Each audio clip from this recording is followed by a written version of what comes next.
Sir rolling action. এই শোনো না, আমার না টাকার দরকার, কিছু টাকা পাঠাও না। তোমার অ্যাকাউন্টেই তো টাকা থাকে, তোমার যখন যা লাগে খরচ করবা। অ্যাকাউন্টে থাকে মানে ভাইয়াকে দিতে হয় না? যা টাকা থাকে সব তো ভাইয়াই নিয়ে নেয়। আমার অ্যাকাউন্টে আছে নাকি? থাকলে আমি চাইতাম। এখন ডায়লগ দেওয়া হচ্ছে, শোনো না আমরা আলাদা বাসায় থাকবো। দাও।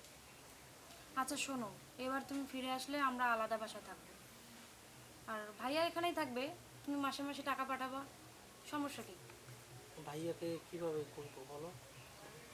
ভাইয়া তো হচ্ছে আমার বড় ভাই, বাবার মতো। তাতে কি হয়েছে? আর আমাকে এখানে ভালো লাগে না, আমি শহরে থাকবো। এটা কেমন দেখা যায় না? আমি তোমাকে ভালোবাসি। কেমন দেখা যায় মানে? তুমি কি আমাকে ভালোবাসো না? হ্যাঁ অবশ্যই বাসি। জি না, তুমি আমাকে মোটেও ভালোবাসো না। ভালোবাসলে এরকম গ্রামে ফালায় রাখতে না আমাকে। আচ্ছা বাবা ঠিক আছে, তুমি যেইভাবে বলবো ওইভাবেই হবে। রাখ। আচ্ছা ঠিক আছে, সমস্যা নেই। আমি রান্না চলাই দিছি, যাবো এখন। আচ্ছা রাখি এখন। এই শোনো না, আমার একটা পাপ্পা তো না। এটা পারবো না, পরে। ওকে।